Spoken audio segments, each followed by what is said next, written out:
Hola, ¿qué tal? Muy buenas noches y muchísimas gracias por estar de ese lado y sintonizar este programa que se llama La Bolsa Hoy. Mi participación va a ser muy pequeña hoy. Solo los quiero alentar de por qué tienen que quedarse del otro lado del televisor y mirar el debate que viene, el debate en el compro-vendo. ¿Por qué? Vamos a plantear dos temas con el equipo completo hoy, liderados por Santiago Roca. Está Rubén Pascual, está Paula Pranrow, está Leonardo Chialva. Juntos van a discutir y en este caso les quiero plantear lo siguiente. Crisis internacional. Crisis, ¿se está adelantando a la baja del mercado a algo mucho más complicado que viene? ¿O con el rebote de estos días fue solo una caída antes, previo a eso, vino un máximo histórico del mercado? O sea, el mercado había subido un montón y lo único que hizo fue una corrección a una subida fenomenal que tuvo el mercado, tuvo una corrección muy fuerte. Yo apuesto por esto segundo, que fue una corrección a un sistema. Hay mucha gente, y eso es lo que van a debatir los chicos hoy, mucha gente que piensa que es un llamado de atención por un cambio global y una crisis global más importante. Lo veremos, lo discutirán. Desde el punto de vista si conviene esta baja, parece ser una oportunidad de compra o simplemente una advertencia. Muchos dicen que los mercados se adelantan. Y este concepto lo quiero discutir. ¿Se adelantan a qué? Porque el que interpreta la baja es que se adelantan a una recesión. Pero siempre el mercado se adelanta. Depende del ganador. Esto es lo que dice un amigo. ¿A qué se adelantaba el mercado cuando el petróleo llegó a valer más de 120? Se adelantó el que vendió, pero el que compró, ¿a qué se adelantó? Entonces, interpretar que el mercado se está adelantando a algo es muy subjetivo y quiero que lo debatan los chicos hoy. El segundo punto, bien Argentina, bien de acciones argentinas como le gusta a Rubén y a Leo. ¿Por qué? Se viene un mercado muy selectivo. En el mundo que viene y en la Argentina que viene no es lo mismo cualquier tipo de compañía. Hasta ahora uno dice subió el Merval, bajó el Merval, ojo las petroleras, ahora vienen, pero ahora hay que contabilizar el nivel de deuda que tiene cada compañía por las tasas de interés que tiene la Argentina hoy y el cambio de los precios relativos. ¿Quién depende del consumo interno? ¿Quién depende del consumo de los países vecinos que están creciendo menos que el promedio? Todo esto va a fomentar a que usted tenga la mejor inversión para las semanas que vienen. Repito, mi intención era solo la introducción de este programa. Ahora viene este debate en el compro-vendo tratando de ver en qué contexto internacional nos movemos y cuáles son las posibilidades para los activos argentinos.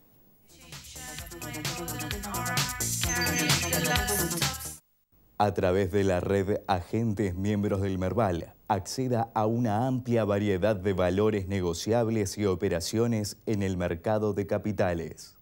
Caja de Valores Sociedad Anónima, Central Depositaria Argentina, integrante del Sistema Bursátil Argentino al servicio del mercado de capitales, brindando confiabilidad, seguridad, privacidad y eficiencia en el registro, administración y custodia de valores negociables.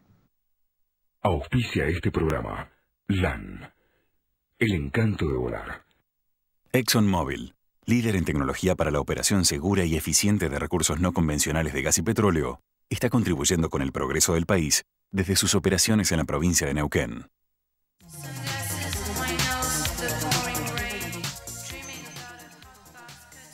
Hola, ¿qué tal? ¿Cómo están? Buenas noches. Bien, vamos a continuar con lo que decía Claudio Sechovicki en el comienzo, donde la crisis que estamos viendo o empezar a ver o más adelante. Pero el tema lo vamos a debatir, creo que es lo más importante.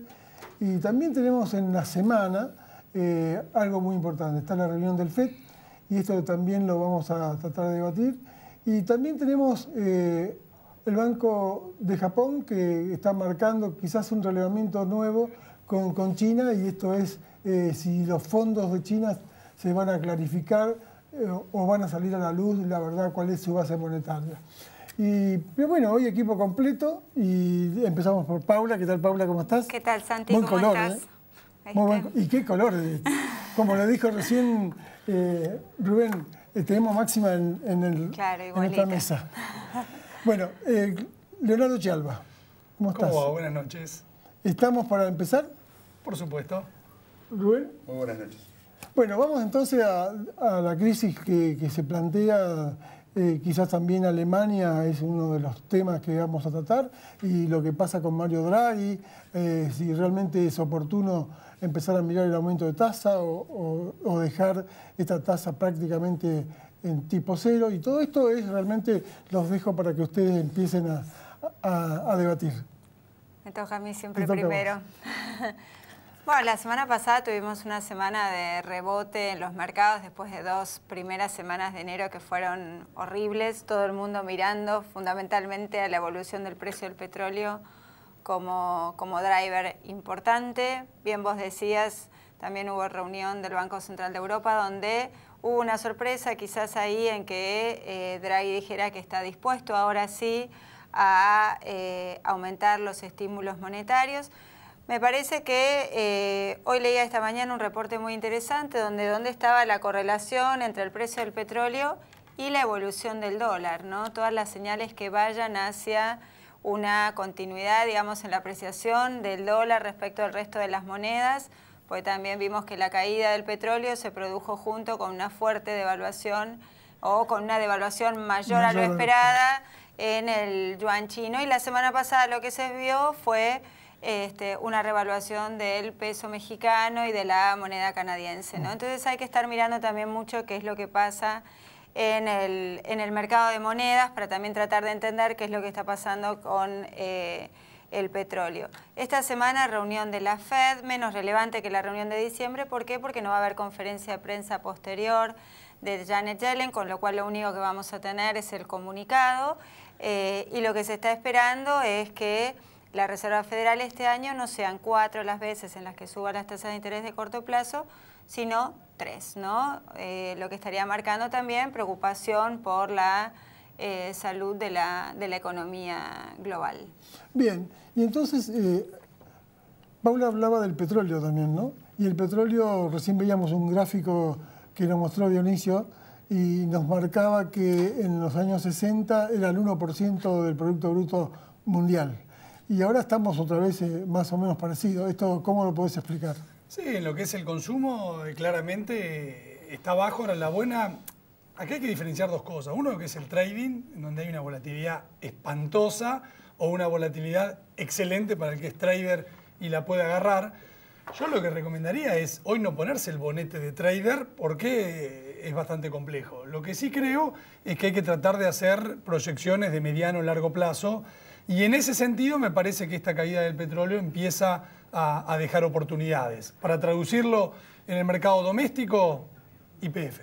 YPF llegó la semana pasada a los niveles prácticamente post-estatización, con todo el mal humor que había. Pensemos que hoy tenemos un gobierno que acaba de venir de Davos con mucha confianza y encontramos a nuestra principal empresa petrolera con valores extremadamente deprimidos. No solo valores absolutos de cotización, sino en términos relativos de lo que vale. Hoy vemos que es una empresa que está atractiva en estos niveles que hoy está oscilando entre 12 y 14 dólares el ADR, no para ver si el petróleo rebota la semana que viene, sino pensando en los próximos 2, 3, 5 años.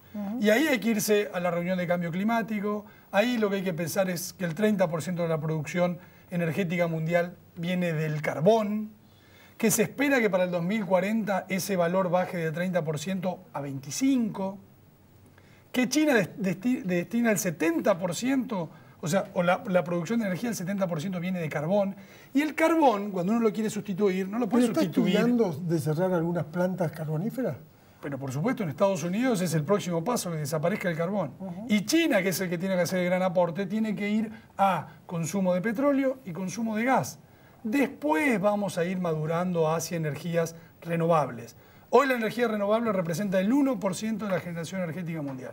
En el 2040 se espera que sea el 5%. Quiere decir que el petróleo no va a desaparecer y que en ese sentido me pongo el bonete de inversor y miro el mediano a largo plazo y busco las empresas buenas como oportunidades. Después seguimos. Rubén, entonces, esta crisis internacional, ¿cómo la medís en términos de pesos y sobre lo que viene? Mira, lo que estaban comentando con respecto al tema del petróleo también me parece que tiene que ver con una cierta desaceleración de la economía a nivel mundial. Por eso no me animo a pensar de que va a haber recuperaciones tan importantes en el corto plazo del precio del petróleo. Sí creo que hay opciones, como el caso que mencionaba Leo de YPF, que mirándola con un escenario de 2 o 3 años, yo creo que va a ser antes. Yo creo que el año próximo... ¿Con vaca muerta o sin vaca muerta? Con lo que vos quieras. ¿Por qué? Porque está en Argentina. Y porque creo que están pasando muchas cosas en Argentina. Acá me estoy diferenciando un poco del contexto internacional, aunque claramente influye. Y yo creo que la calificación para nuestro país el año 2017 va a cambiar. YPF tiene la bandera argentina. Entonces ahí yo creo que va a formar parte de esa ola. Ahora, si vos me preguntás de corto plazo, ahora, si creo que es lo que más va a subir, no lo sobre sé. la crisis internacional. Sí. No tenemos que estar hablando de YPF, que es local. Miremos un poco lo que está pasando en China, lo que está pasando en Alemania. Esto es un poco lo que estamos planteando en un escenario complejo. Lo que más me preocupa en términos de mercado internacional es que los resultados que estamos viendo de las empresas americanas no tienen una fortaleza tal como para sostener una suba, es decir, los argumentos para sostener una suba del mercado americano me parecen cada vez más vidriosos. Eso es lo que yo veo como un tema complejo. Y los otros días leía el comentario de un profesor de una universidad que decía: todos los analistas hablan de China y hablan de lo que pasa con el tema del precio del petróleo como la causa. Y él decía, en realidad, y es por lo menos para pensarlo y para debatirlo, lo que está pasando es que la economía americana no está traccionando como en otros momentos y todo lo demás forma parte del efecto de con esa causa. Ahora, esto tiene una parte buena y una parte mala, porque indudablemente esto va a tener impacto sobre lo que suceda con el comportamiento de la Reserva Federal y las tasas de interés. Recién Paula decía, vamos a tener probablemente menos subas. Y la buena noticia es que tenemos al frente de la Reserva Federal alguien que se ocupa mucho y le interesa mucho la salud de los mercados. Entonces, por ahora estamos previendo menos suba de tasas de interés, pero en la medida en que los datos no sean tan sólidos, como vino, por ejemplo, el índice del empleo, la creación de puestos de trabajo el mes pasado, probablemente tengamos una dilación en esta suba de tasas de interés y ojalá que no tenga que pasar, pero también creo que si se necesitan estímulos los vamos a tener. Bien, bien, Rubén. Ahora vamos a tratar un poco lo nuestro, ¿no? Y tenemos que plantear para el 1 de febrero que el ministro de Economía se va a Estados Unidos para hablar sobre el tema de los hold down. ¿Esto realmente nos muestra que vamos a ser más blandos con los hold down o se va a poner más duro el ministro de Economía? Bueno, no, lo que se ha sabido en las últimas semanas era hoy la fecha en la que se iba a presentar inicialmente la propuesta. Pedido los holdouts se demoró una semana más. La semana pasada tanto Prat-Gay como Macri diciendo que las conversaciones eran un poco más complicadas de lo que se preveía. Tuvimos el canje y la licitación del Bonar 2020, que la licitación quedó desierta, el canje fue por un monto menor. A pesar, digamos, de todas estas noticias, el mercado sigue priceando una altísima probabilidad de que se llegue a un acuerdo con los holdouts en los próximos meses. De hecho, el impacto que tuvimos dentro de un escenario global muy adverso, como hablábamos recién, ha sido, digamos, una muy leve suba en las tasas internas de retorno de los bonos argentinos, que ahora compiten contra, digamos, otras opciones también muy atractivas, ¿no? Bonos de Brasil, ofreciendo rendimientos muy altos, bonos de Rusia, todos los bonos corporativos de empresas energéticas.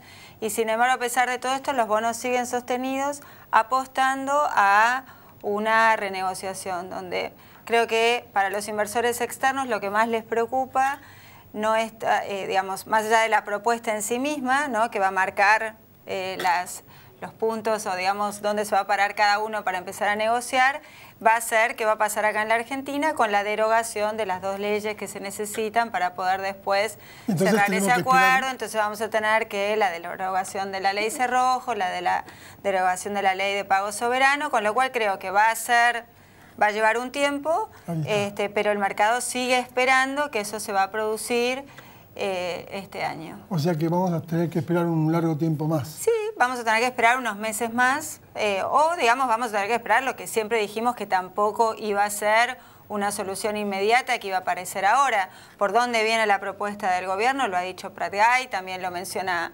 Caputo, que digamos viene por el lado de discutir los intereses, digamos, los punitorios que se cobraron sobre la sentencia. Entonces ahí va a estar la discusión y seguramente eso va a demorar unas semanas. El tema ahí es dónde uno tiene que esperar, si en el cielo o en el infierno. Entonces, si uno tiene que esperar en un momento donde los bonos rinden 8%, donde va a emitir la provincia de Buenos Aires, donde empiezan a hablarse de otras emisiones, es como que esperás en un contexto favorable. Ahora, Leo, es diferente a esperar con tus bonos rindiendo 15% sin acceso a los mercados. ¿Fue mala señal que haya quedado esta colocación primaria de los 1.000 millones, que haya quedado desierta? Mirá, no fue buena, pero creo que tampoco resta en la dinámica que tiene Argentina y cómo se la está mirando desde el punto de vista internacional. Yo lo que decía en el programa pasado, y me parece que tiene que ver con uno de los cambios de los buitres, es que ahora quieren dinero cash, para lo cual necesitas que los bancos por ahí se sienten en la mesa para recibir los bonos y poder adelantarles plata. ¿Por qué quieren cash? Porque están apurados por ir a buscar oportunidades tremendas que hay en la industria, sobre todo petrolera y minera. Entonces, hoy quieren ir a comprar bonos que valían hasta hace 3, 4 meses $100, hoy valen 40. Quieren el cash para ir a comprar esos bonos a 40. ¿Pensás lo mismo, Rubén? Sí, impecable el comentario, porque yo recuerdo hace algunos meses atrás, cuando estábamos claramente en el otro gobierno, Paul Singer decía, si quieren negociar con nosotros se arregla enseguida. Y ahora que viene un gobierno que quiere negociar, están tratando de buscar adhesiones para no aceptar una primera propuesta de Argentina. O sea que va de la mano con lo que él está diciendo, obviamente creo que forma parte de una estrategia de negociación. Con respecto al tema del otro día del canje de bonos, también hay que decir, creo que no hay que dramatizar el tema, porque fue un día de mercado horrible. Y la verdad es que en un momento donde vos veías una situación del mercado externo extremadamente complicada y que había una oferta inclusive de cambiar un bono corto con un bono largo, todos los que trabajan con bonos saben que cuando hay una sensación de que puede haber un recrudecimiento de una crisis, van a buscar las opciones más conservadoras, que son las que vencen en menor plazo. Entonces, no era el momento ideal para hacer este canje de bonos. ¿Fue un problema de timing, entonces? Sí. No, y tampoco se vio ningún endulzante. Tampoco. No, que uno puede buscar, bueno, a ver si hubiera demasiado interés del gobierno, porque fuera un éxito, hubiera habido algún endulzante para incentivar la participación. ¿Y cuál era el endulzante para vos? No la hubo. El endulzante hubiera sido una relación de canje más favorable. La relación de canje era la relación de canje que existía en el mercado para dos bonos que no son iguales, no solamente en su fecha de vencimiento, sino que lo veníamos hablando en los días previos, tampoco, era un tema de liquidez también. Tal cual. No, la emisión del Bonar 10 es una emisión mucho más grande, que tiene mucha más liquidez, era canjear sin ningún endulzante, ¿no? Sin ningún incentivo, por un bono más largo y con menos liquidez en el mercado, con lo cual fue un test, me parece que bueno, que no, por eso tampoco fue leído de manera muy negativa por los mercados en los días posteriores. Entre la peor rueda de la semana que habían tenido las acciones americanas ese día hacer el canje, la falta de endulzantes, bueno, fue una... El naranja le vino bien a ella, porque habló de endulzantes. Hay algo... ¿Verdad que quiero que nos cuente, Leo, qué pasa con el vencimiento de las LEVAC para febrero? Ahí me parece que tenemos una atolladora. Mirá, es muy bueno el punto, porque es algo de lo que no se habla mucho y en definitiva va a empezar a pesar, sobre todo en el segundo semestre, que es cómo están los temas fiscales y cómo está la cuenta financiera del gobierno. Cuando uno mete al gobierno, hay que hacer ahí la lectura a lo brasileño, metés al Banco Central en el medio. Y cuando metés al Banco Central en el medio, empezás a ver que el Banco Central es una institución altamente endeudada a muy corto plazo que tiene que ir roleando esos vencimientos. Entonces, ¿dónde están poniendo todos el foco? Justamente en eso, en que ya en febrero tenés un nivel de vencimientos muy importante. Si vos sumás febrero, marzo, abril, tenés prácticamente mucho más del 50% de toda la emisión de LEVACs. Entonces, hay que ir pateando estos vencimientos sin que esto implique también una baja de tasa, porque si no hay el famoso déficit cuasi fiscal. Si el Banco Central está muy endeudado y tiene que pagar el 30, 40% de tasa en pesos, es una pelota que no se detiene nunca. Pero creo que en ese sentido por eso me parece que Prat Gay hizo el anuncio que hizo por el lado fiscal, es para tratar de marcar ciertos límites en donde todos los agentes sepan que hay que moverse por este carril. Y en ese sentido la expectativa de ellos es que vaya bajando la inflación para que vayan bajando las tasas. Rubén, sí. Ahora vamos a hablar de acciones, porque con este escenario pero déjame decir algo que tiene que ver como corolario de lo que ellos hablaban. No es un dato menor. todas las dilaciones que pueda haber en solucionar el tema con los buitres y en el tema que decía Leo de derogar la ley Cerrojo, porque acá la política tiene mucho para explicar. Una cosa que creo que todos los que estamos en el mercado deberíamos estar mirando es si esos tiempos son más cortos o más largos. ¿Por qué esto es importante? Porque en la medida que eso no se destrabe, el acceso al crédito es más complicado. Y entonces para tapar el déficit hay más emisión y después para sacarlo sigue el ciclo de tasas altas. Entonces guarda que los tiempos acá tienen una implicancia y no es menor la velocidad a la que se resuelve este problema. Entonces ahí puede ser que sea todavía, si se demora, en un periodo donde la tasa de interés puede estar siendo favorecida con respecto a... El dato cortito, pero el dato de inflación de San Luis fue una patada en el estómago. El 6%, ¿no? Sí, y sí. Si bien obviamente se espera, porque San Luis tiene mucho más componente de bienes que de servicios, como en la capital, y justamente hoy salía un dato en un diario en donde Pratgay está apurado para que el INDEC empiece a dar alguna información ¿Se durmió Todesca o decía que se podía armar más rápido? Ahora estamos hablando de 8 meses. Hay que ser técnico para decir si se durmió, porque tomó hay que ver por lo el que camino se encontró. técnico. Claro, hay que ver lo que se encontró político. y supongo que quiere hacer un trabajo ordenado. No te olvides que también el fondo está monitoreando pero él viene eso. de una consultora donde él medía prácticamente... Pero el INDEC tiene un nivel nacional mucho más importante. Es decir, esto es lo que... todavía no tenemos la base... Pero tiene que dar un nivel aproximado. Tiene que volver a reconstruir toda una base de datos, unas técnicas de muestreo. Por eso apareció Moreno el otro día y dice que como Todesca lo chequeaba él, pero él no puede realmente traer los datos. Yo puedo decir hoy que la temperatura es de tantos grados porque tengo un termómetro en mi casa. Pero en realidad el servicio meteorológico tiene que tener otra forma de medición mucho más precisa para saber cuál es la temperatura. ¿No estamos pateando el tablero porque empiezan las paritarias y esto es un poco lo que hay que esconder? No, me parece que hay que refundarlo de cero y eso conlleva un trabajo largo. Lo que pasa es que la política hoy les está requiriendo un número que si nos vamos a estar llevando por el número de San Luis, la verdad que San Luis no hizo un aporte a la causa PRO en los últimos días. Última ronda y tenemos acciones. Con todo lo que estamos hablando, las acciones, ¿es momento o habrá que...? Empiezo a coincidir en que hay valor. Me parece que incluso en bancos ya se vio la semana pasada con ciertos rebotes y me parece que en un portafolio que estaba muy subinvertido en acciones, empiezo a mirarlas con cariño. Bueno, me alegro. Yo creo que el mercado hizo un bache lógico, primero porque habíamos tenido una sobrereacción. Hay que tener en cuenta que los máximos estuvieron antes de que asumiera este gobierno, que claramente hubo excesos de evaluaciones.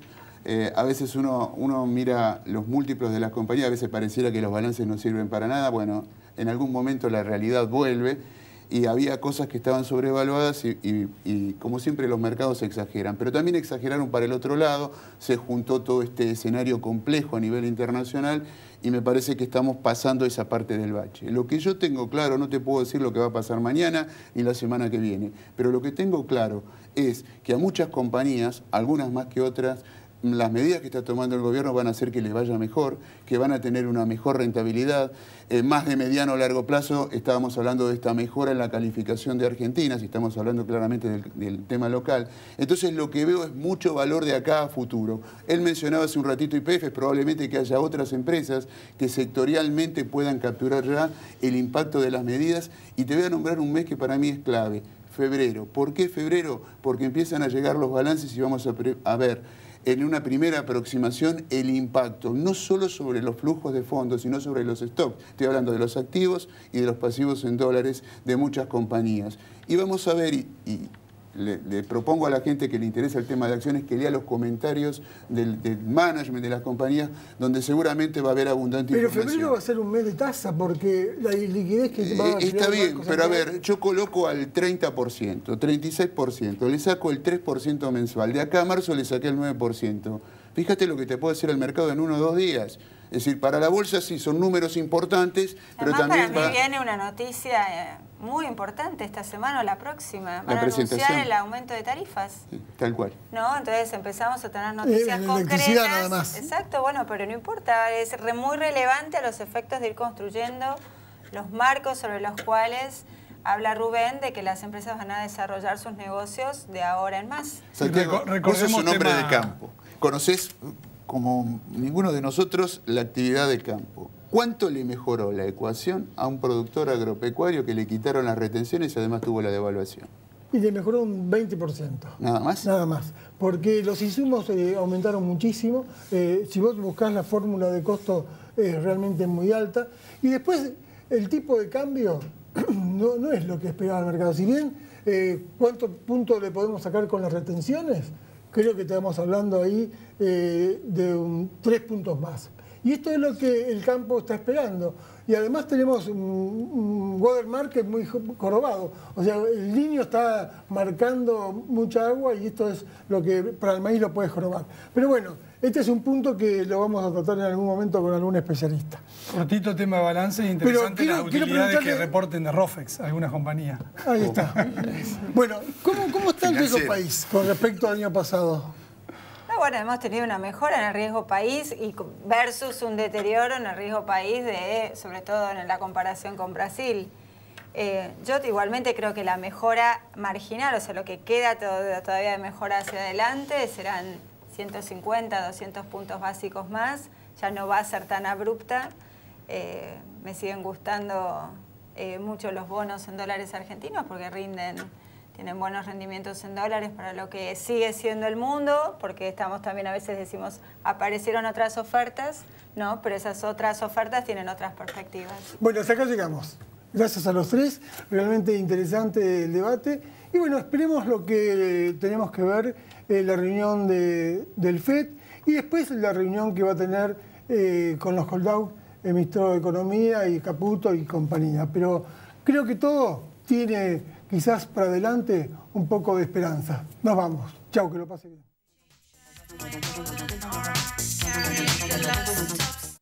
A través de la red Agentes Miembros del Merval, acceda a una amplia variedad de valores negociables y operaciones en el mercado de capitales.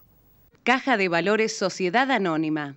Central Depositaria Argentina, integrante del Sistema Bursátil Argentino al servicio del mercado de capitales, brindando confiabilidad, seguridad, privacidad y eficiencia en el registro, administración y custodia de valores negociables.